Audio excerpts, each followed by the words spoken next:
Mesdames et messieurs, bonjour à tous. Bienvenue dans cette nouvelle édition du journal de CCTV français en direct de Beijing. Nous ouvrons ce journal avec de nouvelles mesures prises par le gouvernement chinois.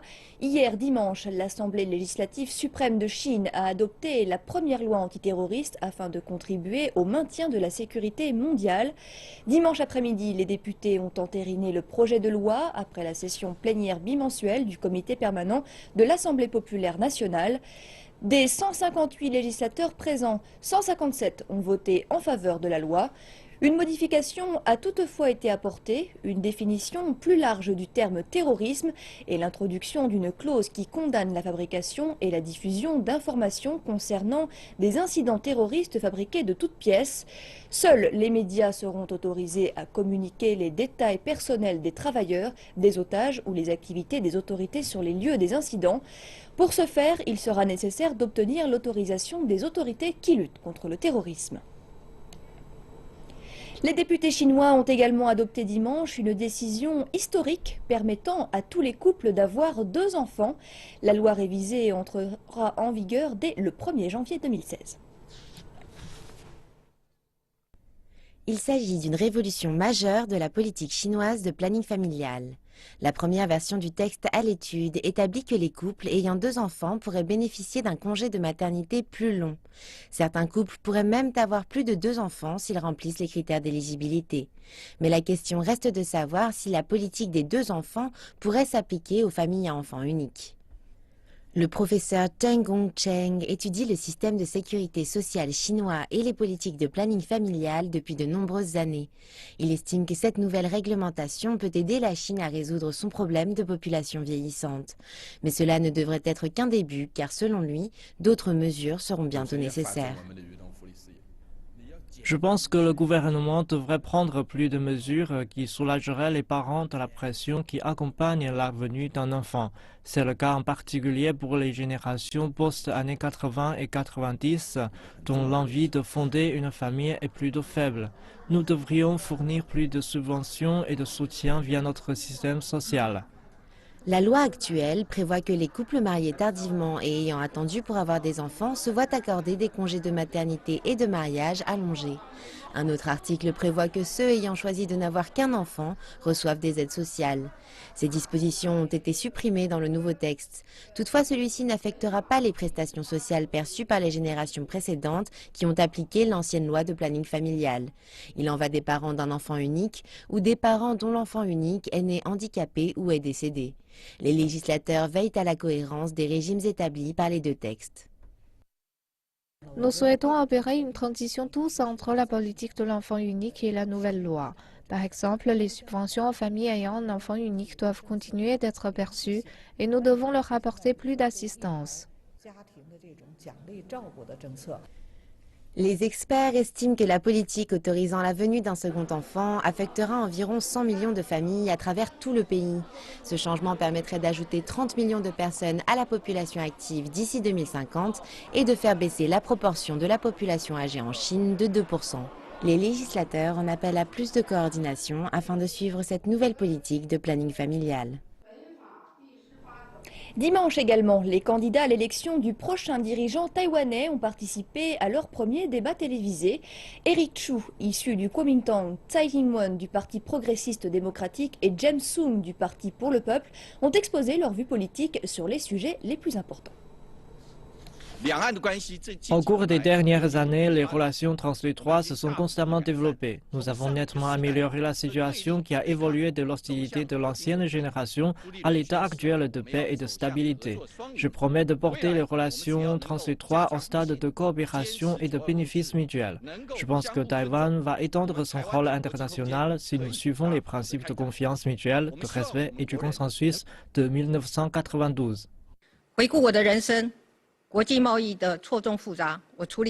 J'ai participé à des négociations commerciales au niveau mondial, à la résolution des questions transdétroits complexes, ainsi qu'au renouveau de mon parti.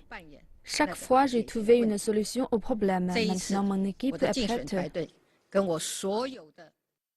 Les 3 candidats ont également débattu de leurs politiques sociales et économiques. Chu a l'intention d'augmenter le salaire minimum et de réduire le fossé qui sépare les classes aisées des classes les plus démunies.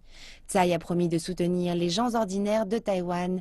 Sung, qui a prononcé son premier discours, a déclaré que son but était de rendre la croissance économique de Taïwan plus dynamique que celle de la Corée du Sud ou de Singapour. Le second tour de débat télévisé se tiendra le 2 janvier. En plus d'un nouveau dirigeant, les Taïwanais éliront également de nouveaux législateurs. Les 2 scrutins auront lieu le 16 janvier. Nous passons maintenant à la crise au Moyen-Orient. Selon certaines informations, les forces gouvernementales irakiennes ont remporté une victoire importante contre les djihadistes du groupe État islamique en reprenant la quasi-totalité de la ville de Ramadi, un mois après le lancement de la contre-offensive. Un porte-parole des troupes d'élite antiterroristes irakiennes a déclaré que les combattants du groupe État islamique avaient fui la capitale provinciale où ils avaient pris position depuis plus d'1 an.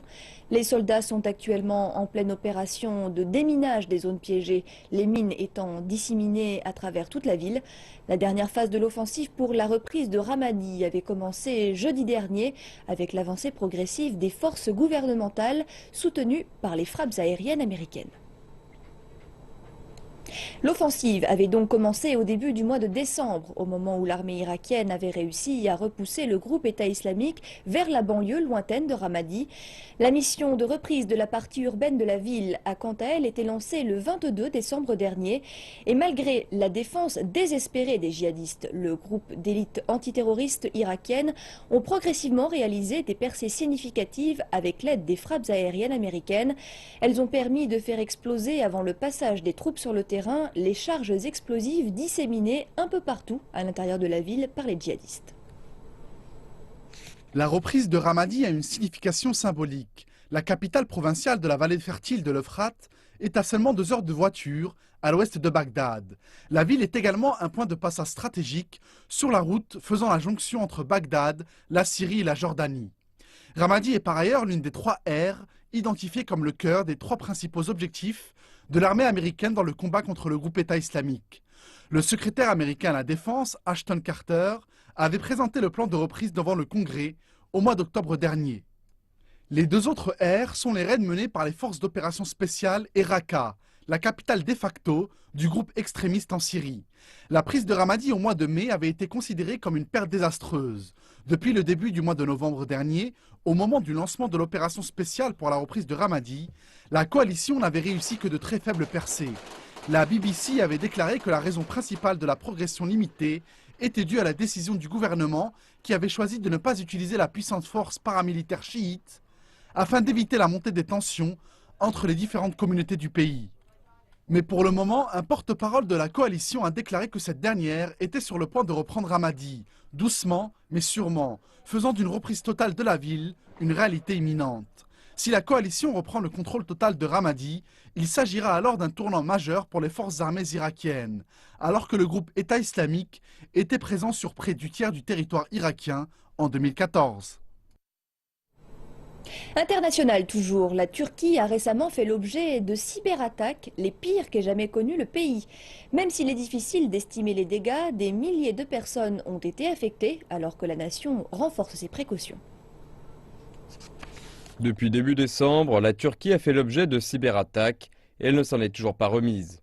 Bien que cela n'ait pas été confirmé, auparavant le collectif Anonymous avait accusé le gouvernement turc d'appuyer l'organisation État islamique et avait produit l'avertissement suivant.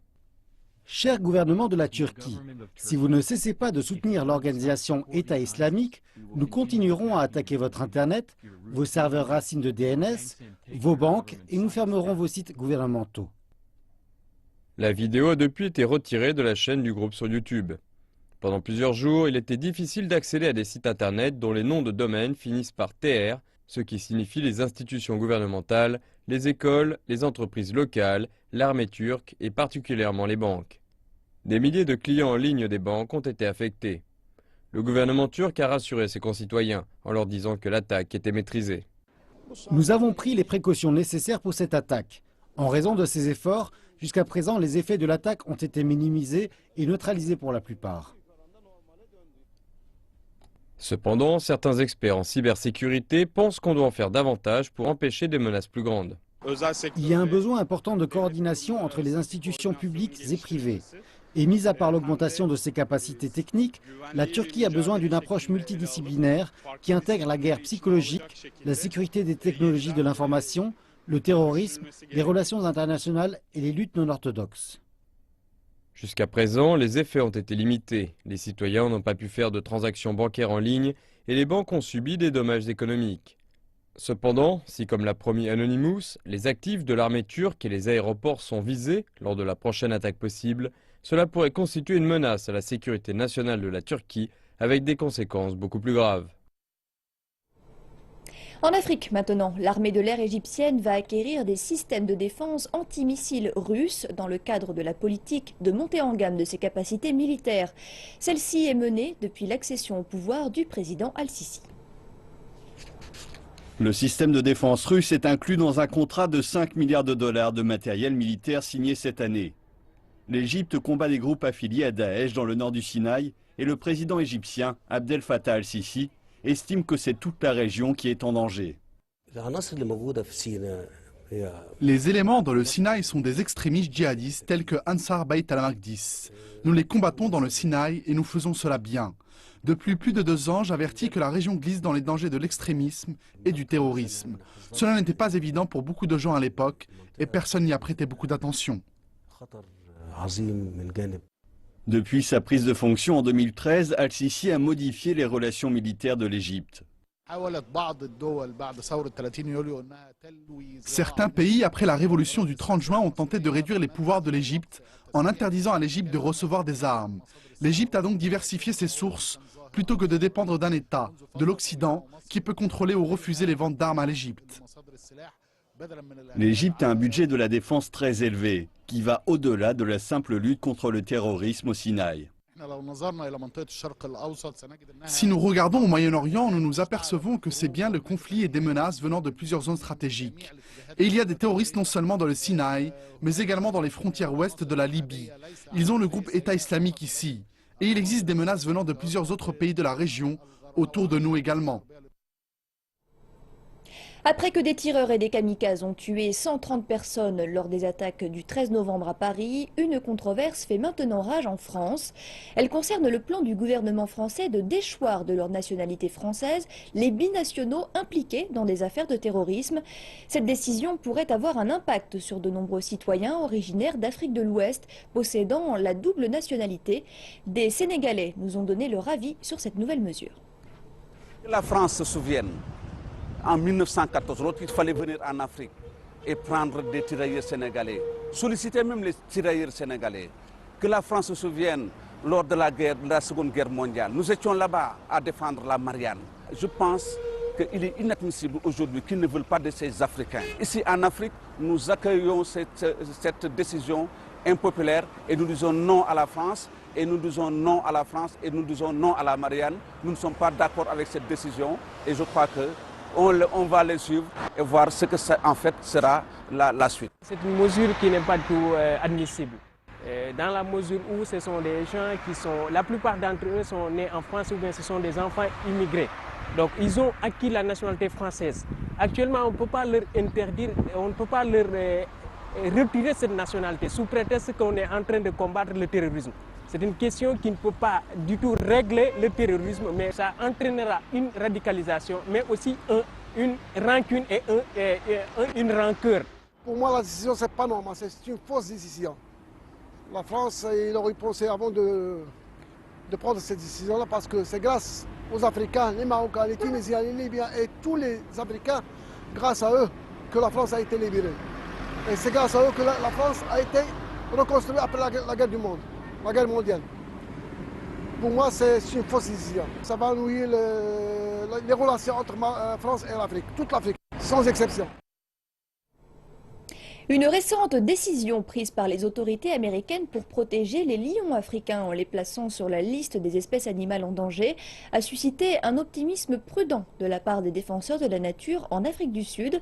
Dans le cadre de cette loi, les chasseurs américains ramenant chez eux leurs trophées de chasse auront besoin d'un permis qui ne sera délivré que si la chasse fait partie d'une stratégie de conservation. Cette mesure, qui vise à mettre fin à la chasse aux lions, a-t-elle des chances de réussir? Réponse en images.